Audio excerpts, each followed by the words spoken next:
한 사람의 일생에 있어서 일어나는 가장 극단적인 변화가 뭘까? 그것은 바로 그리스도인이 되는 것입니다. 한 사람의 일생에 있어서 일어나는 극단적인 변화, 가장 극단적인 변화, 그것은 그리스도인이 되는 겁니다. 성경은 이것을 우리에게 어떻게 말씀하느냐 하면, 얼마나 극단적으로 말씀하시느냐 하면, 사망에서 생명으로 옮겼느니라. 어둠에 속한 자가 아니라 빛의 자녀가 되었다. 얼마나 극단적인 말입니까? 사망에서 생명으로, 어둠이 아니라 빛에 속한 자가 되었다. 그리스도인이 되는 것은 아주 극단적인 변화가 일어나는 겁니다. 여러분, 그리스도인이신데, 예수님을 믿음으로 우리가 그리스도인이 되었는데, 우리 삶 속에서 일어날 수 있는 가장 큰 변화가 일어난 사람들입니다. 빌레몬서를 기록한 사도 바울에게도 그런 변화가 있었습니다. 바울이 예수 그리스도를 믿기 전에 다메섹으로 예수를 그리스도로 고백하는 자들을 잡으러 갔죠. 다메섹에 다 와서 갑자기 하늘에서 빛이, 당시에는 사울이었습니다. 사울을 비치고, 그리고 하늘에서 음성이 들렸습니다. 예수님을 만난 겁니다. 예수가 그리스도라는, 예수가 메시아라는 사실을 그 자리에서 경험하게 되었습니다. 그리고 앞을 보지 못하는 상태에서 다메섹에 들어갔다가 한 사흘 지나서 음식을 먹고 기운을 차린 뒤에 뭘 하죠?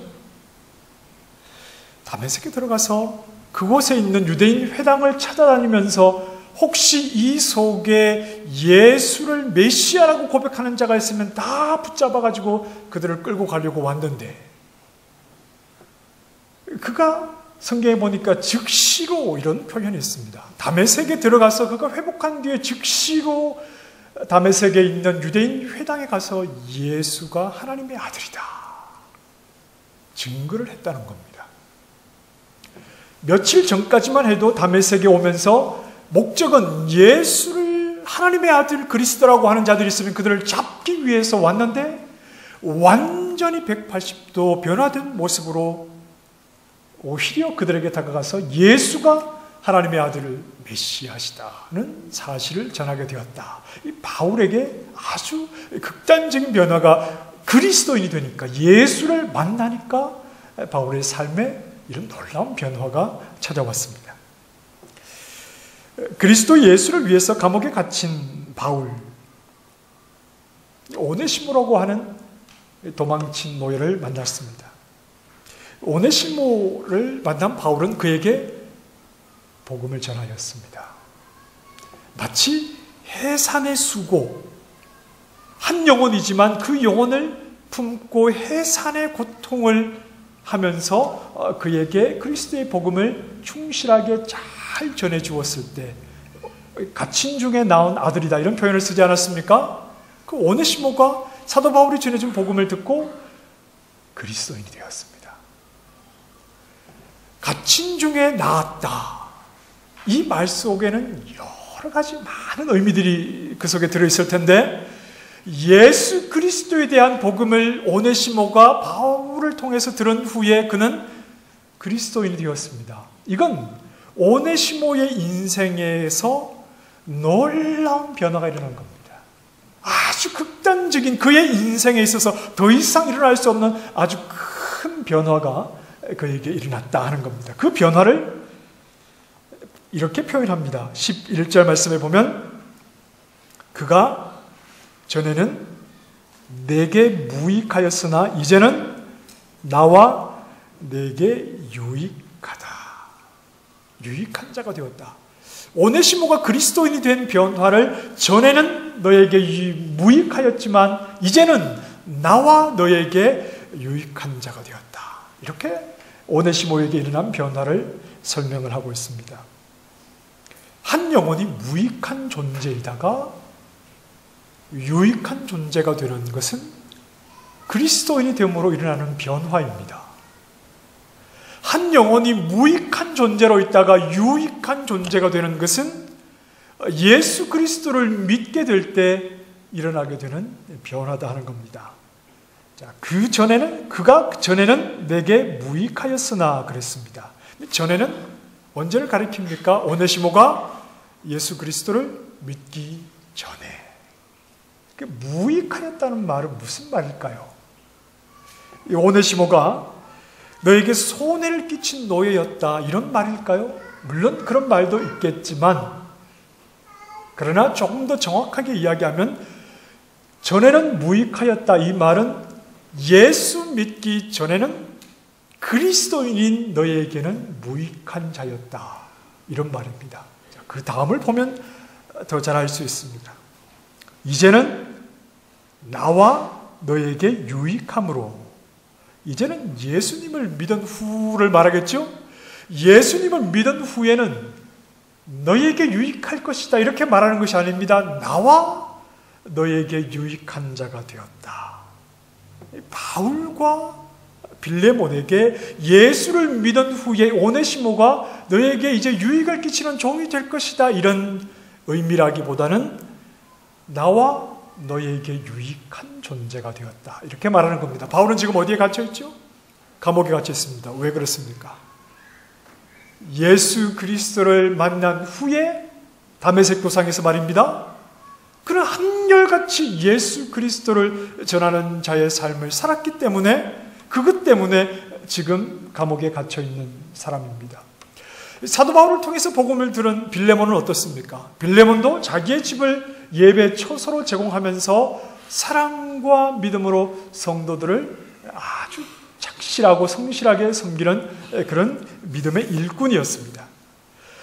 나와 너에게 유익한 자가 되었다는 말은 오네시모가 우리처럼 복음을 위하여 사는 자가 되었다. 복음의 일꾼이 되었다. 그런 의미입니다. 그래서 13절 말씀에 이렇게 말하는 겁니다. 오네시모가 감옥에 있는 바울 곁에 머물면서 자신의 복음을 위해서 자기를 섬기고 사역을 도울 수 있는 충분한 자격을 가진 자가 되었다. 헬라어를 보면 조금 더 그 의미가 좀 재미있게 다가옵니다. 이 오네시모라고 하는 그 종의 이름의 뜻은 유익한 자 이런 말입니다. 이것은 당시의 노예들에게 흔히 붙여주는 그런 이름입니다. 이 오네시모라는 노예가 당시에는 많았습니다. 아마 주인에게 좀 유익한 자가 되라 그런 의미에서 오네시모라고 하는 이런 이름을 노예들에게 많이 붙여준 것 같습니다. 그런데 이 오네시모가 무익했다고 할 때 사용한 헬라어가 뭐냐 하면 무익하다는 의미의 헬라어는 아크레스토스라고 하는 말입니다. 아크레스토스. 이 단어는 아주 무엇과 비슷하게 들리느냐 하면 아크리스토스와 비슷하게 들립니다. 똑같은 말 같지만 무익하다는 말은 아크레스토스지만 이게 아크리스토스라고 하는 단어가 있는데 그것과 굉장히 비슷하게 들리는 말입니다. 아크리스토스는 무슨 뜻이냐 하면 그리스도가 없다 이런 말입니다. 그는 오네시모라는 이름에 맞지 않게 그저 무익한 아크레스토스였습니다. 그런데 바울이 그 말 속에 두고 싶은 이유는 전에는 그가 무익하였는데 이 말 속에 아크레스토스라고 하는 단어를 쓰면서 바울이 그 말 속에 두고 싶은 의미는 오네시모는 예수님을 만나기 전에는 아크리스토스였다. 그리스도가 없는 자였다. 그리스도가 없는 자였기에 그는 아주 무익한 자였다 하는 그런 의미를 전하고 싶은 겁니다.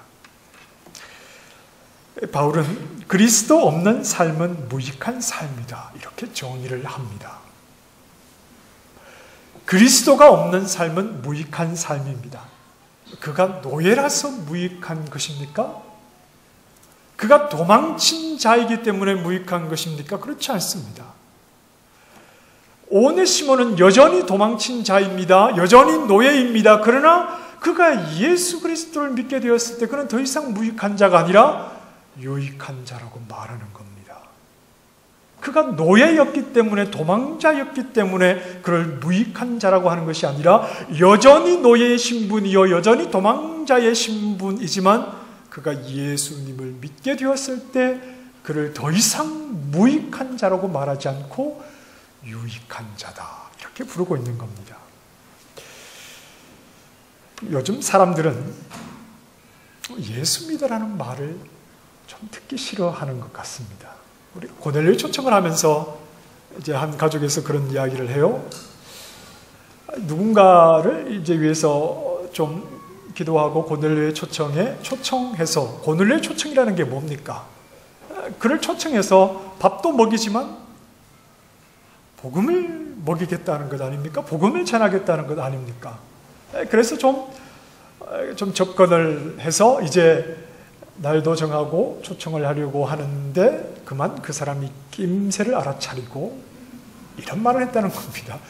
나보고 예수 믿으라고 하면 나는 안 가겠다. 같이 와서 밥 먹자고 하면 가겠지만 예수 믿으라고 하면 나는 가지 않겠다. 그랬다는 겁니다. 세상 사람들의 마음이 참 완악하구나. 마음이 닫혀 있구나. 이렇게 단순하고 성급하게 결론을 내리지 말아야 합니다. 세상은 예수 믿으라는 말을 어떻게 이해하고 있을까요? 이런 질문을 좀 해봐야 합니다. 예수 믿으라고 하지 말아라. 그러면 나는 안 가겠다. 왜 세상이 그 말에 경기를 일으키는지, 왜 세상은 예수 믿으라는 말을 그렇게 듣기 싫어하는지, 그들이 이해하기를 예수 믿으라는 말은 11조 내라는 말로 이해를 하는지, 주일이면 예배에 빠지지 말아야 하니까 주말이 없는 삶이 되겠구나, 그렇게 생각을 하는 건지, 좀 이런저런 죄도 짓고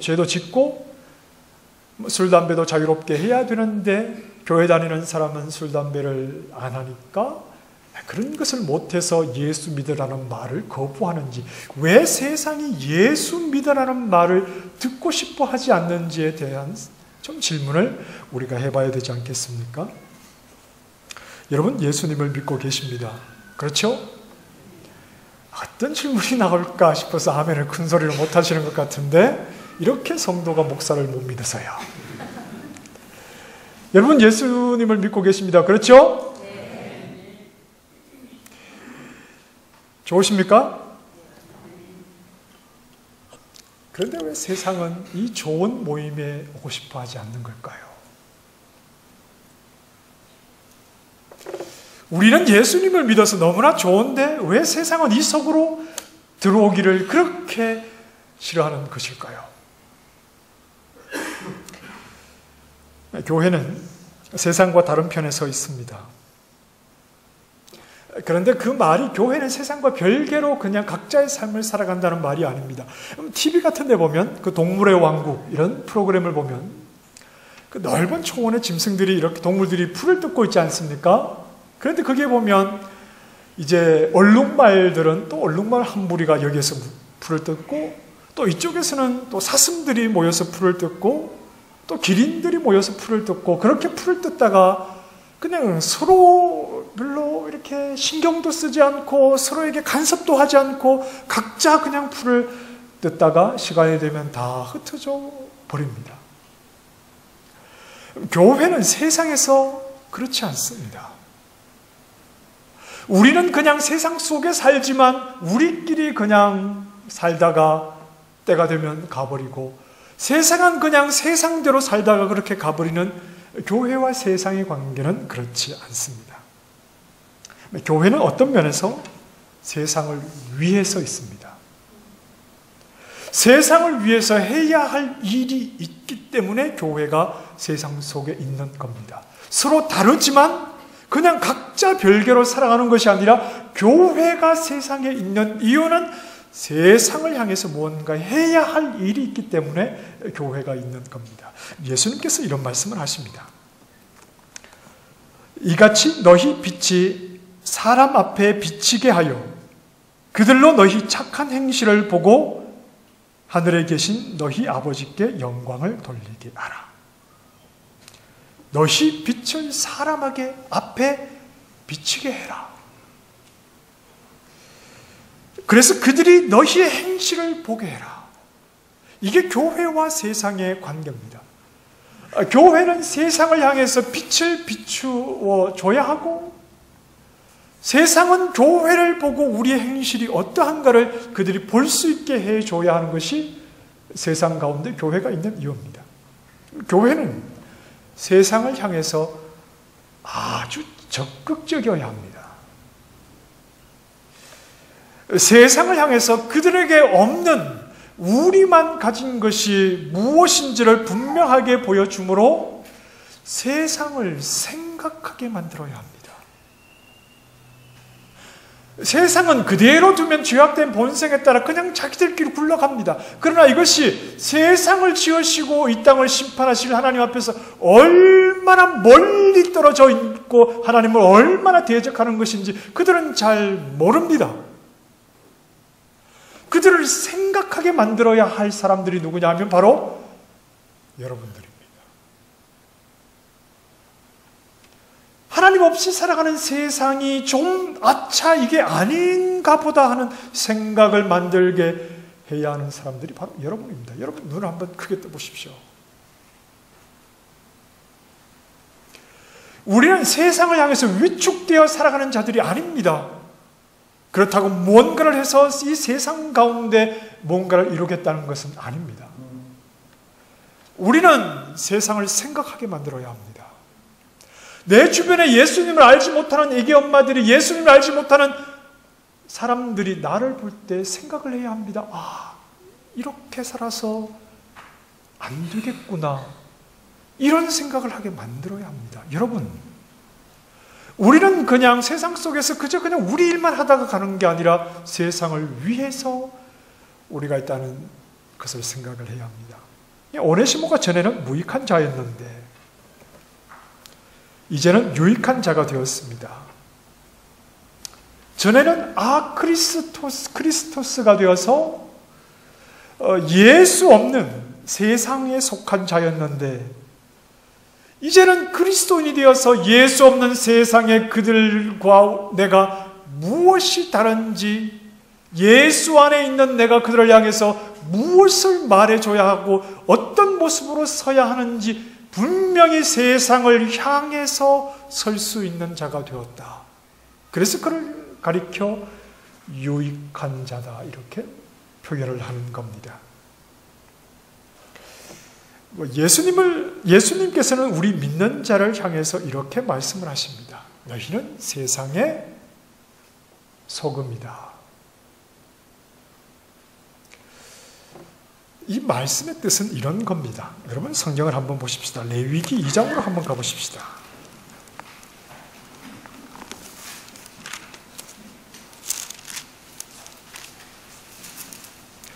레위기 2장 13절 말씀입니다.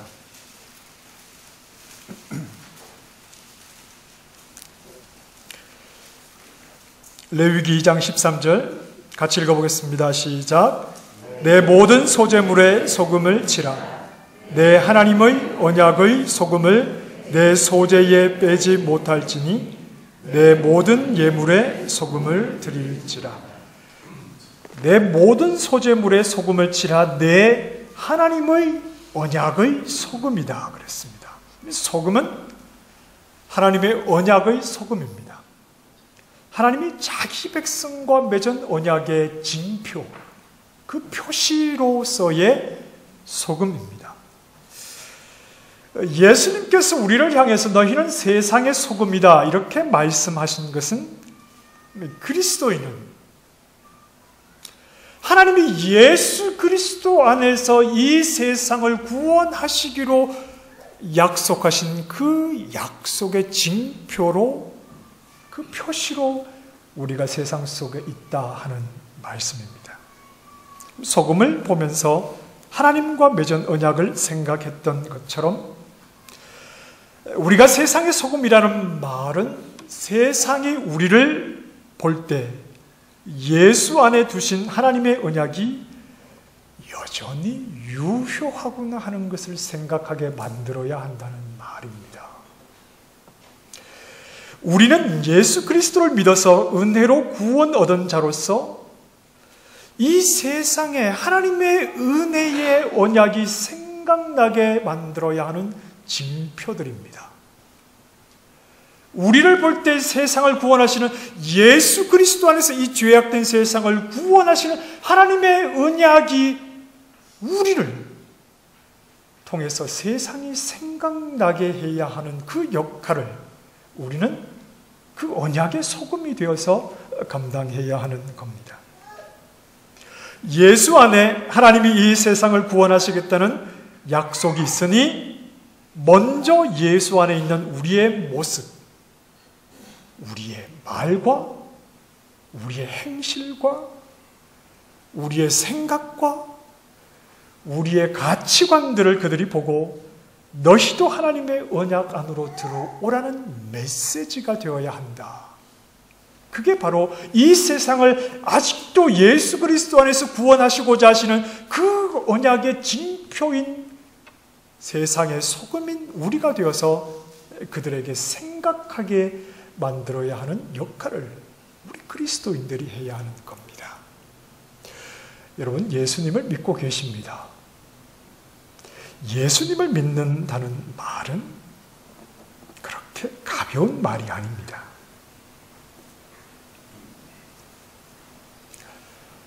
기독교 신앙은 은밀한 모임이 아닙니다. 크리스토스 무익한 이 세상을 향해서 예수 그리스도 안에 있는 것이 무엇인지를, 하나님의 약속 안에서 구원받는 것이 무엇인지를, 이 세상을, 죄악된 세상을 구원하시는 하나님의 구원의 약속이 얼마나 유효한가, 얼마나 능력의 약속인가 하는 것을 이미 예수 그리스도 안에 유능한 자가 된, 유익한 자가 된 우리가 여전히 그리스토스에 있는 무익한 세상을 향해서 분명히 말해주고 보여줘야 될, 그래서 그들을 생각하게 해야 될 그런 언약의 소금이라는 사실을 우리가 생각을 해야 합니다.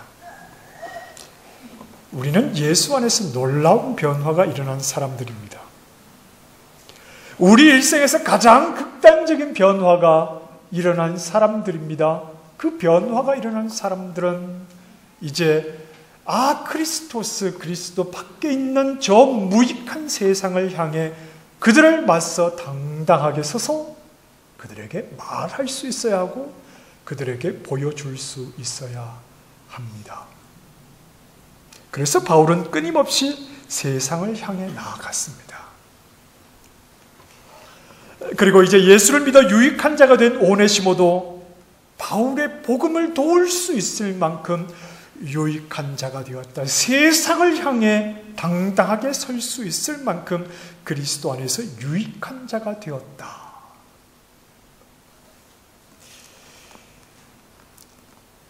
예수 안에 있는 자는 세상이 정해준 신분에 매일 필요가 없습니다.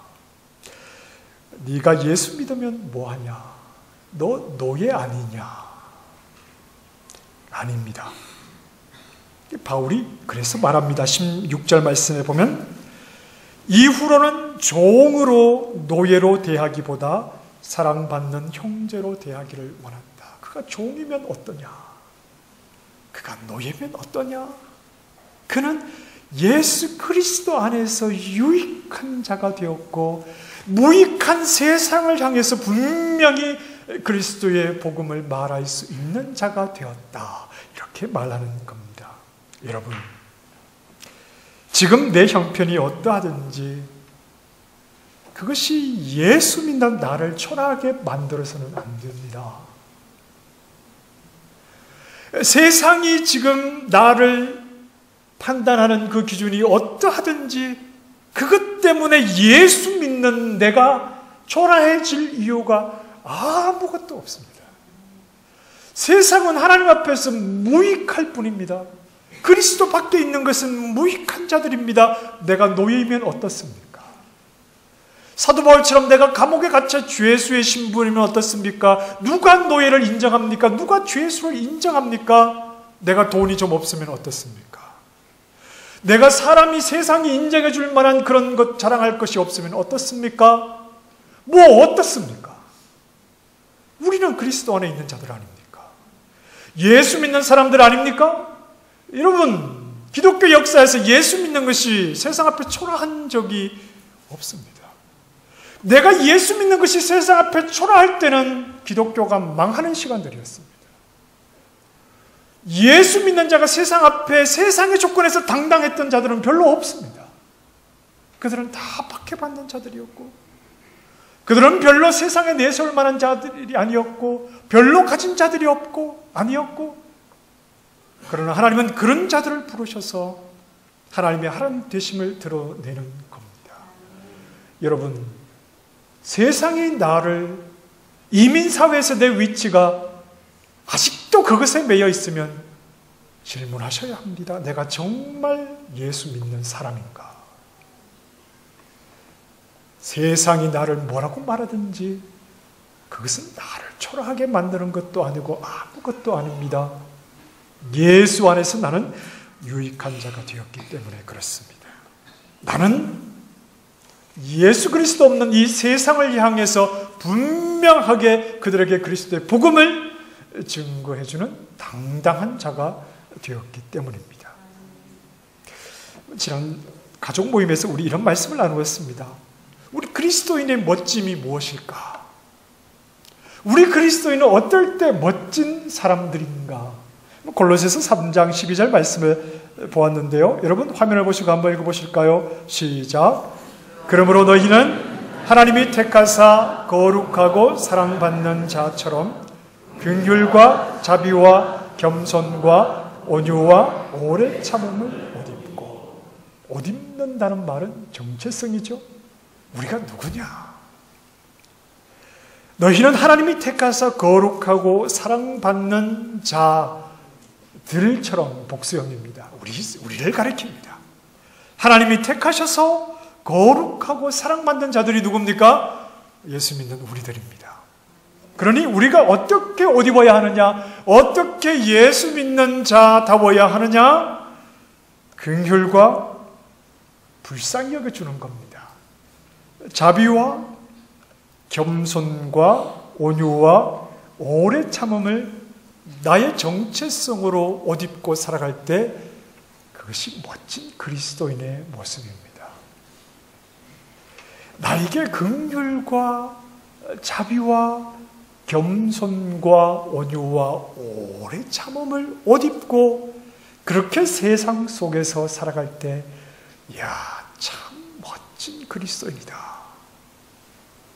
돈이 없어도, 세상에 내세울 것이 없어도 하나님이 나를 불러주셔서 나를 택하시고 거룩한 자 되게 해주셨으니 내가 긍휼과 자비와 겸손과 온유함과 오래 참음으로 그렇게 성도를 대하고 그렇게 세상을 대해서 세상과 다른, 그래서 세상을 향한 메시지를 줄 수 있는 자로 살아갈 때 참 멋진 그리스도인이 될 수 있는 겁니다.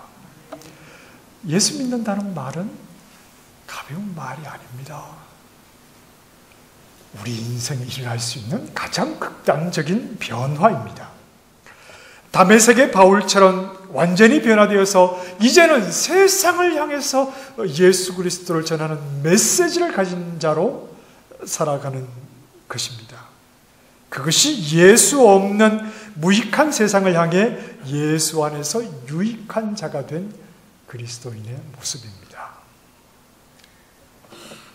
내가 노예이거나 감옥에 갇힌 죄수이거나 가난하거나 못 배웠거나 그런 것은 아무런 문제가 되지 않습니다.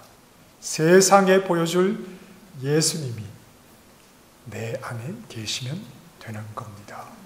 그런 신실한 그리스도인이 되시기를 바랍니다. 진정 성령 안에서 예수님을 믿는 믿음의 사람들이 되시기를 바랍니다. 여러분 한번 따라서 하십시다.